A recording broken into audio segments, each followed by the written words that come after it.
Order, order, order. Milord, এই সেই ব্যক্তি যে মানুষকে মেসেজে, ইনবক্সে এবং নিজের স্ট্যাটাসে নোয়াখালী বিভাগ চাই লিখে লিখে পাগল বানিয়ে ফেলেছে। ব্যাপারটি পরিষ্কার। তারপর আমি তাকে কিছু প্রশ্ন করতে চাই। Procedure. Thank you, your honour.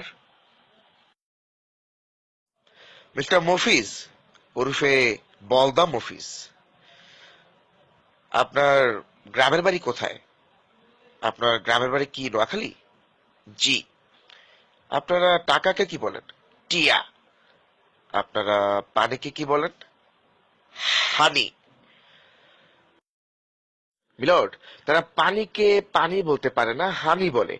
তারা টাকাকে টাকা বলতে পারে না, টিয়া বলে। তারা ইন্ডিয়া থেকে গিয়ে গান্ধীজির ছাগল পর্যন্ত চুরি করেছিল। তাহলে তারা কোন হিসেবে নোয়াখালীকে বিভাগ চায়?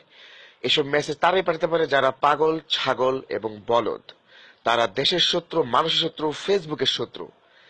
তাদেরকে এই দেশে থাকার কোনো অধিকার নেই। তাদেরকে শাস্তি দিয়ে পাবনা পাগলাগারদে পাঠানোর আবেদন করছি। ধন্যবাদ। Order, order, order. Criminal case 420, Facebook বনাম নোয়াখাইলা বলদ মফিজ। মামলার সাক্ষ্য প্রমাণ, মেসেজ এবং কমেন্টের স্ক্রিনশট এবং কমেন্টে মানুষকে জ্বালাতনের বিবরণ সহ একথা সাংঘাতিকভাবে প্রমাণিত হয়েছে যে বিগত কয়েকদিন ধরে আসামি বলদা মফিজ ওরফে কদু আজাদ এই মেসেজ এবং কমেন্টে নোয়াখালী বিভাগ চাই লিখে মানুষকে জ্বালাতন করে আসছে। অর্থাৎ ক্রিমিনাল কেস 1420 এবং 420 ধারায় তাকে তার ফেসবুক ডিসেবল করা দেয়া হলো